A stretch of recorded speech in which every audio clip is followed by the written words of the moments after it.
Menerapkan pola asuh anak yang tepat dinilai sangat penting karena dapat mempengaruhi kehidupannya di masa depan kelak. Pola asuh dapat diartikan sebagai sifat dan gaya interaksi antara orang tua dan anak. Pola asuh akan mempengaruhi dan membangun moral, prinsip, dan perilaku anak saat ini dan ke depannya. Pola asuh anak secara umum dipengaruhi oleh daya tanggap dan tuntutan. Daya tanggap dihubungkan dengan sikap orang tua yang lebih peduli dan juga mendukung, serta memenuhi kebutuhan dan keinginan anak dengan tujuan untuk mendorong individualitas anak, kemandirian, serta agar ia lebih percaya diri. Sedangkan tuntutan dihubungkan dengan tuntutan orang tua terhadap anak-anaknya agar dapat menyatu dengan keluarga. Bisa berupa tuntutan untuk lebih dewasa, pengawasan, serta upaya menegur dan mendisiplinkan anak saat ia tidak patuh. Pola asuh permisif merupakan tipe pola asuh anak dengan daya tanggap yang tinggi, sedangkan tuntutannya rendah. Pada pola asuh ini, orang tua seperti ingin menjadi teman bagi anak-anaknya. Penganut pola asuh ini berpendapat bahwa cara mengasuh anak yang terbaik adalah membiarkan anak mengambil dan membuat keputusannya sendiri. Dan orang tua jangan ikut campur kecuali diminta. Namun, kebebasan yang diberikan oleh orang tua ini membuat anak-anak cenderung memiliki masalah kesehatan dan mengalami obesitas karena makan sesuka hati. Pola asuh otoritatif. Pola asuh ini disebut sebagai pola asuh anak paling ideal karena daya tanggap dan tuntutan sama-sama tinggi. Orang tua memiliki hubungan yang dekat dengan anak dan mendukung hal-hal yang positif yang mereka lakukan. Selain itu, orang tua cenderung memiliki penjelasan terlebih dahulu tentang dasar dari penerapan aturan tersebut. Sebagai hasilnya, anak-anak itu tumbuh menjadi individu yang bahagia, cakap, percaya diri, dan juga bertanggung jawab. Tak heran, karena pola asuh ini sendiri memberikan rasa nyaman dan nyaman bagi anak, serta mengurangi konflik antara orang tua dan anak. Pola asuh otoriter. Pola asuh ini dinilai sebagai pola asuh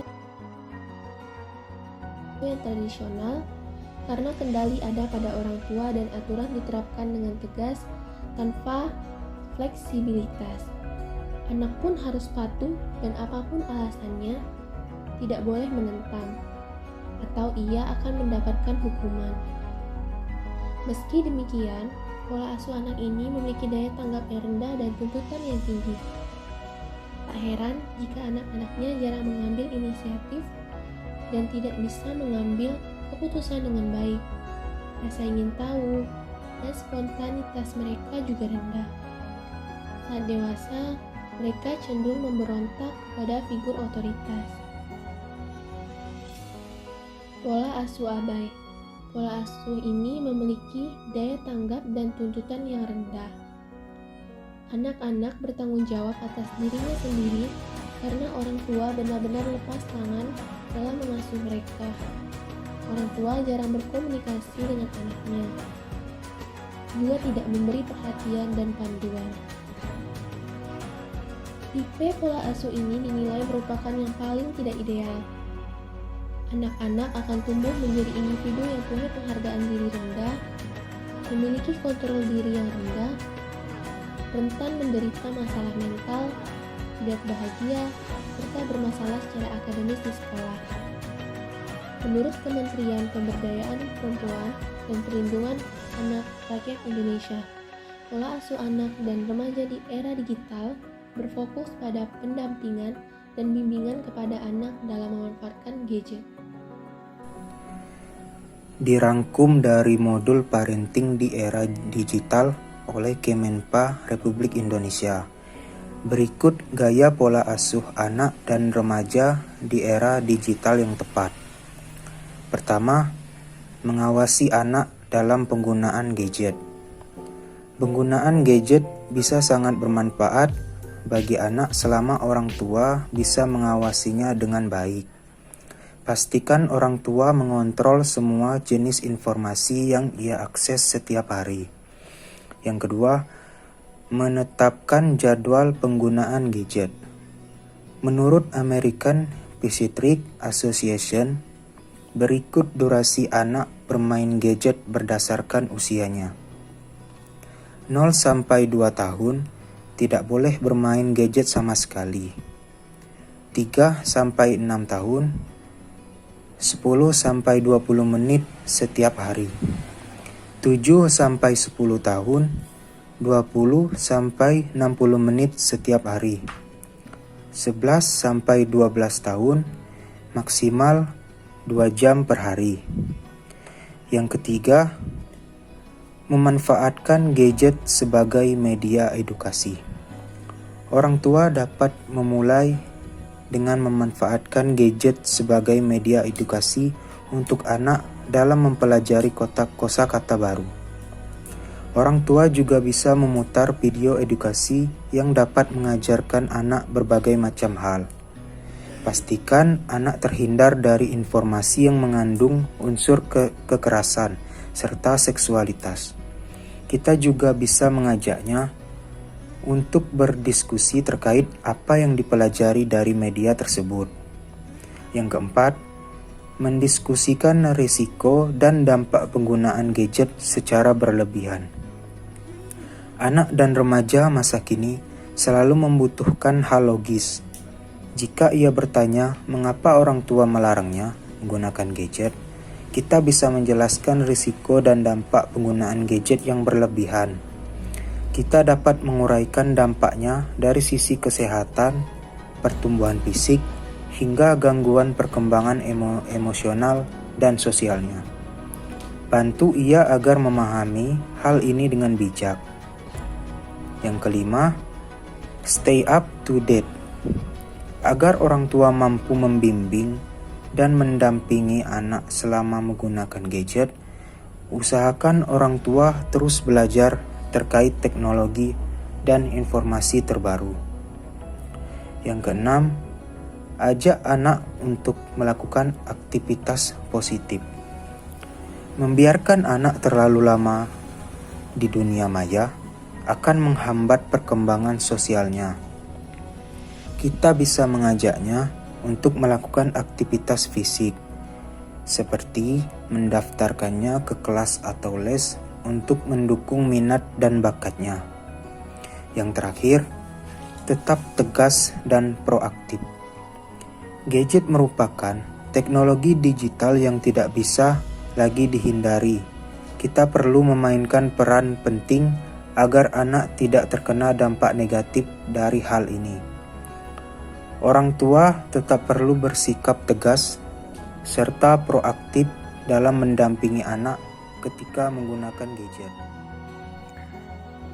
Perkembangan teknologi dan informasi saat ini, terutama penggunaan perangkat digital, telah mempengaruhi karakter kehidupan anak. Hal ini dijelaskan bahwa anak-anak yang hidup di era milenial memang pasti dipengaruhi oleh teknologi digital. Tidak heran jika anak-anak saat ini dikategorikan sebagai generasi digital. Anak-anak generasi masa kini merupakan generasi digital natif, yaitu mereka yang sudah mengenal media elektronik dan digital sejak lahir. Menurut Kemendikbud RI Juli 2016, anak-anak yang hidup di era digital mempunyai karakteristik atau perilaku yang disebut dengan ketergantungan terhadap gadget atau internet. Perilaku ini akhirnya berpengaruh langsung terhadap pembentukan karakter anak dan sifat ketergantungan terhadap digital di era milenial. Di era generasi digital, anak-anak sangat aktif berselancar di media sosial seperti Facebook, Twitter, Pet, dan Instagram maupun media sosial lainnya. Kemajuan teknologi memberikan pengaruh signifikan terhadap pembentukan karakter pada anak dan memberikan dampak positif dan juga dampak negatif bagi tumbuh kembang anak dalam keluarga. Teknologi digital, salah satunya internet, menjadi salah satu aspek penting dalam faktor yang mempengaruhi perkembangan anak. Berikut adalah dampak dari negatif dan positif dalam penggunaan gadget. Yang pertama ada dampak negatif dari gadget untuk perkembangan anak, yaitu sulit konsentrasi pada dunia nyata. Rasa kecanduan atau adikasi pada gadget akan membuat anak mudah bosan, gelisah dan marah ketika dia dipisahkan dengan gadget kesukaannya. Ketika anak merasa nyaman bermain dengan gadget kesukaannya, dia akan lebih asik dan senang menyendiri memainkan gadget tersebut. Akibatnya, anak akan mengalami kesulitan berinteraksi dengan dunia nyata, berteman dan bermain dengan teman sebaya. Terganggunya fungsi PFC, kecanduan teknologi, selanjutnya dapat mempengaruhi perkembangan otak anak. PFC atau prefrontal cortex adalah bagian di dalam otak yang mengontrol emosi, kontrol diri, tanggung jawab, pengambilan keputusan dan nilai-nilai moral lainnya. Anak yang kecanduan teknologi seperti games online, otaknya akan memproduksi hormon dopamin secara berlebihan yang mengakibatkan fungsi PFC terganggu. Yang ketiga, ada introvert. Ketergantungan terhadap gadget pada anak membuat mereka menganggap bahwa gadget itu adalah segala-galanya bagi mereka. Mereka akan galau dan gelisah jika dipisahkan dengan gadget tersebut. Sebagian besar waktu mereka habis untuk bermain. Selanjutnya, dampak positif dalam penggunaan gadget pada anak. Yang pertama, mempermudah komunikasi. Dalam hal ini, gadget dapat mempermudah komunikasi dengan orang lain yang berada jauh dari kita dengan cara SMS, telepon, atau dengan semua aplikasi yang dimiliki dalam gadget kita. Yang kedua, menambah pengetahuan. Dalam hal pengetahuan, kita dapat dengan mudah mengakses atau mencari situs tentang pengetahuan dengan menggunakan aplikasi yang berada di dalam gadget kita, contohnya aplikasi Chrome atau berita-berita lainnya. 3. Menambah teman. Dengan banyaknya jejaring sosial yang bermunculan, akhir-akhir ini kita dapat dengan mudah menambah teman melalui jejaring sosial yang ada melalui gadget yang kita miliki. Yang keempat, munculnya metode-metode pembelajaran yang baru. Dengan adanya metode pembelajaran ini dapat memudahkan siswa dan guru dalam proses pembelajaran. Dengan kemajuan teknologi terciptalah metode-metode baru yang membuat siswa mampu memahami materi-materi yang abstrak, karena materi tersebut dengan bantuan teknologi bisa dibuat abstrak. Dalam hal ini, orang tua berperan sebagai pendidik pertama dan utama bagi tumbuh kembang seorang anak. Orang tua melakukan peran tersebut dengan pola tindakan atau pola asuh yang positif dan efektif. Pada beberapa waktu lalu, masyarakat terkejut oleh beredarnya cuplikan video produksi film dewasa yang melibatkan 2 orang anak di bawah umur. Kondisi memprihatinkan ini sejalan dengan hasil penelitian dari sebuah lembaga nirlaba ECPAT yang menggolongkan Indonesia dalam tahap genting anak terpapar konten pornografi. Lalu bagaimana cara menggunakan internet yang aman bagi anak? Ini informasinya yang sekaligus menutup perjumpaan kita di CNN Indonesia Tech News edisi kali ini. Jangan lupa bahwa tayangan-tayangan kami juga bisa Anda saksikan di channel YouTube CNN Indonesia di playlist Teknologi dan Gadget. Saya Aziza Hanum, pamit undur diri. Jangan pernah berhenti untuk berinovasi. Internet adalah sarana yang menyenangkan untuk mengerjakan tugas sekolah, berbagi foto dengan teman, atau sekedar bermain game. Yang harus selalu diingat, ada jutaan orang yang mengakses internet, namun tidak semuanya menggunakannya untuk tujuan yang baik.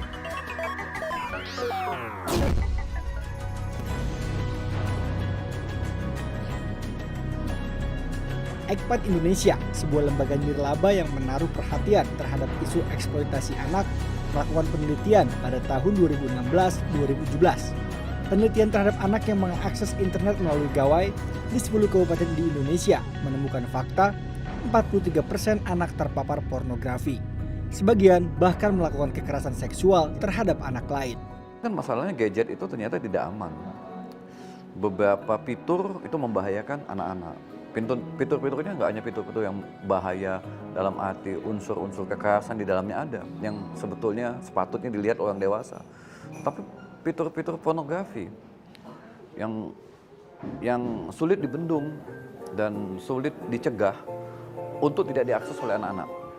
Apalagi medium untuk memastikan bahwa anak-anak tidak mengakses itu tidak ada sama sekali. Semua internet service provider hanya mampu memblok bagian-bagian kecil dari konten-konten pornografi. Tapi bagian besar itu tidak mampu mereka blok. Maraknya pornografi anak yang menyebar melalui internet sebenarnya telah disadari oleh para pelaku industri teknologi. Facebook misalnya, selain menambahkan fitur report, juga membuat portal khusus bagi para orang tua. Portal ini menyediakan kiat dan trik yang berguna bagi orang tua untuk mengajarkan anak menggunakan Facebook dengan aman. Selain Facebook, YouTube juga menyediakan aplikasi khusus untuk anak bernama YouTube Kids. Aplikasi ini dapat diunduh di Google Play dan App Store. Selain itu, Anda juga bisa menyaring konten yang masuk dengan mengaktifkan mode terbatas. Untuk mengantisipasi maraknya kasus kejahatan cyber, termasuk pornografi anak, Kementerian Komunikasi dan Informatika mengoperasikan mesin pengais konten negatif pada tanggal 3 Januari 2018 lalu. Mesin bernama ICE ini menggunakan kecerdasan buatan untuk menyaring konten negatif di internet.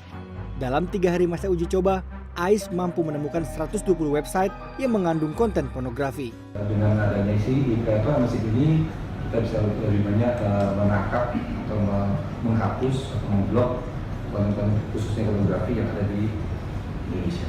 Ini memang bukan hanya digunakan oleh untuk kebutuhan Kominfo, tapi juga digunakan untuk kepentingan instansi-instansi yang punya wewenang di sektornya. Meskipun berbagai fitur keamanan telah dibuat oleh para pembuat aplikasi, fitur keamanan terbaik tetaplah pendampingan dari orang tua saat menggunakan internet. Danang Wisanggeni, Jakarta.